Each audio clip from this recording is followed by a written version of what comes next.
Hello and welcome to the sideboard here at the StarCityGames.com Open in Baltimore, part of the SCG Tour. I'm Nick Miller alongside Kevin Jones, the daddy. How's it going? As you're known to many. How you doing today? Not too bad. Glad to be playing Magic again. I've been a couple weeks off, so Kevin Jones, you made your name as playing the Jeskai aggro deck. You know, the first standard open with Khans of Tarkir, you won with Jeskai. Today, we have Shadows over Innistrad, new standard. You're taking out red for blue, for green, and you're playing this Bant Company deck that you kind of worked on with Jim Davis and the Jessups. Yeah, so I worked on it a little bit on my own at first, and then I had to convince them that it was good, and they came along somewhat reluctantly. Andrew was still playing something else, so 4 of the 5 of us are playing it. But yeah, it's really good. We turned on to this guy super late. But we got to talk about this card first. We will talk about that card. We've seen the Bant Company shell before, but you have some new cards. We have to talk about this flip card. This card's been running under the radar. Duskwatch Recruiter flips into Crawling Horde. This card looks very cool. Howler? Yeah, yep. We're just gonna. That name's impossible to say. We want to talk about this though because this is a card no one has talked about on any of the spoilers. You know, Bant Company was a thing beforehand. No one kind of mentioned this card in this type of deck. Yes, so we had to pick up so many of these before the tournament because like nobody had them. I had one in my pre-release sealed and I just left it on the table, like gave it away. I was like, there's no way this card's any good, whatever. But it's like the bluest green creature I've ever seen. It like cheats you on mana and like draws cards. It's like it's really good with the rest of the deck, like the cards in the deck that you want to keep mana untapped. So I really like it in that regard. Also, like, it allows you just to, you know, play 2 spells in 1 turn when you don't draw company, which company decks have historically had a bit of a problem with, because there's a high saturation of 3 drops and not too many cheap interactive spells. So sometimes when you fall behind on board, if you don't have a company, it's tough to catch up.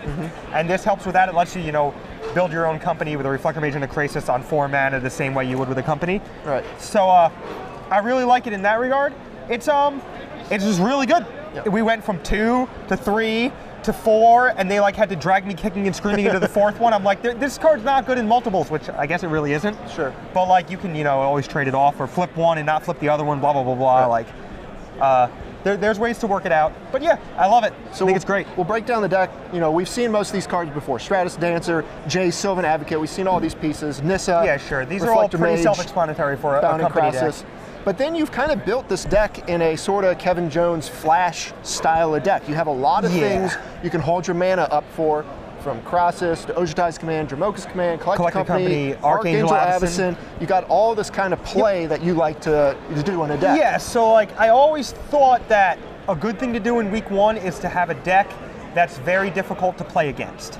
Now, like with the Jeskai deck that we alluded to earlier, like you have a super linear, powerful, aggressive deck that's boarding into functionally a control deck.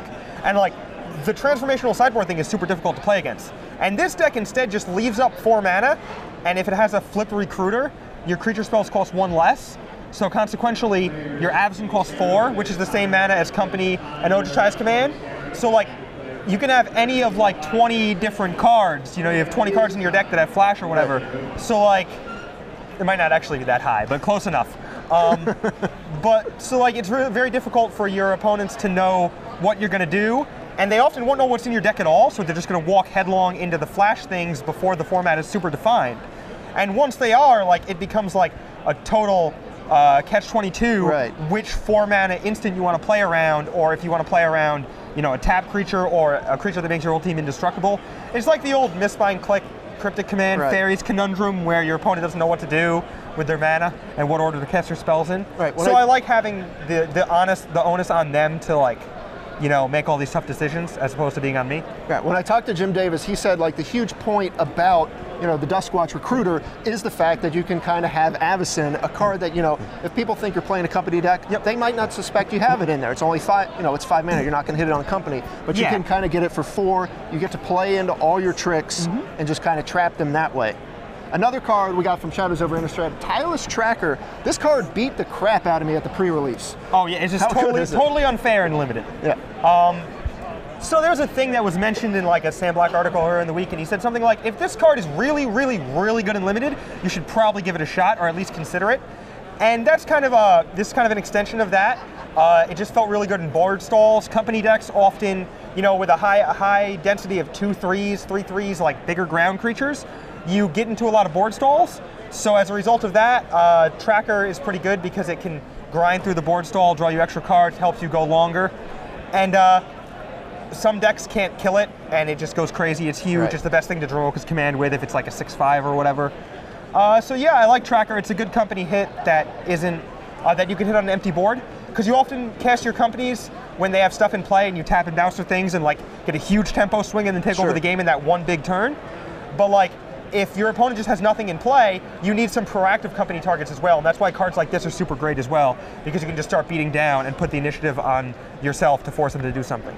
Right, I guess a little minor thing that could come across the line too is Declaration Stone's a big removal spell these days. Yeah. You get to get a clue off of that, you get to grow the Tracker, even if you haven't, created any clues, but you even have the lands that are going to be getting you some clues as well. On most boards, I can't see them casting Declaration on anything other than a Tracker. Like if they're in a spot where they have the option to cast it, I mean, they probably cast it on this or die. Right. But like, they probably cast it on the Tracker, but in the event that like, they cast it and then you played the Tracker or something like that, you can definitely get some equity there. I think it's super good with company. It's pretty intuitive to put a powerful 3-mana card in your deck, and it like company takes about the opportunity cost of casting a 3-mana 3/2 at sorcery speed. So it's a great fit for the deck for sure. Now, Bant Company existed before Shadows of Innistrad. Yeah. And then the question was, is the mana going to be good enough for this deck to go forward? You guys have tested the deck, and I know Andrew said that the reason he didn't play it was he wasn't quite sold on the mana. How does the mana work in this deck? So I had a Shadowland heavy mana base initially, like 3 of each, with 5 or 6 basics, and battle lands as well, and Lumbering Falls. And that deck couldn't really incorporate Evolving Wilds, but I found that Evolving Wilds, while it's not, so Evolving Wilds was bad because it wasn't good with the Shadowlands, because it was only a basic land in play and not in your hand. So once we started cutting Shadowlands, I realized that Evolving Wilds is just the best thing to turn on your battle lands. So I'm pretty close to maxing out battle lands, and my brother has this really cool program that he ran the math on the mana base, like Frank Carson style, and plugs in like the mana symbols and everything, and what turn you need double by, and blah blah blah blah. And like he made this, he told me how many sources you need, and if you can do it. And there was a Harbinger of Tides in here that got cut for mana considerations. All right. Got like a lot of easy to cast. Like you see very few double of a certain color costs in the deck. And usually you end up like being splashing white. So like most of the cards are blue and green. Sure. And the white is the splash. So but like a lot of your duels tap for white so that you have your double is like built in. Yeah, so I don't know, the mana was tough to work on, but we figured it out. We've got 8 basics in our deck and 4 Evolving Wilds, 7 battle lands. And this card, which is just Lumbering great Falls with the rest of the deck, with Advocate is and so good. Just putting pressure on and clogging the board and stuff. All right. Yeah, I mean, I like the mana a lot. Well, you found the new cards that you wanted to play. You fixed the mana. Sideboard, we're just going to talk about a couple of options here because we've seen most of these cards before. Lantern Scout, but you have Clip Wings, Declaration in Stone, Invocation of Saint Traft. Yeah, this is.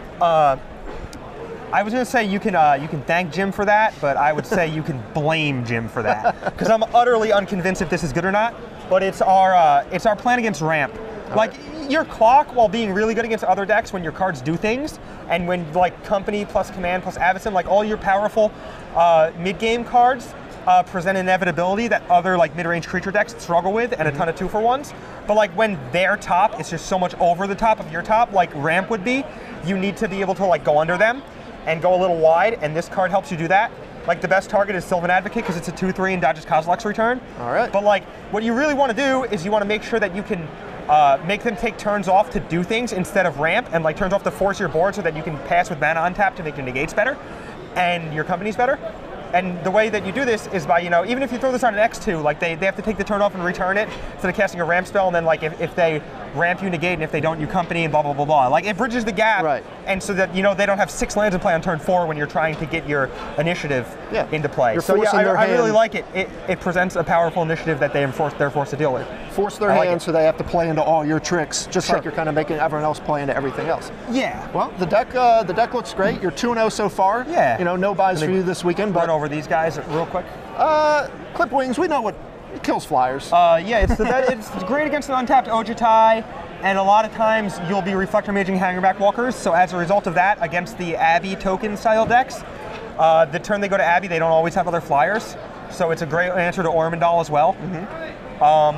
Yeah, and that's it. And Declaration's just an absurd removal spell. Yeah. Everyone has seen that card, and everyone has just immediately realized that's the removal spell you need to be playing. It's format defining for sure. Yeah.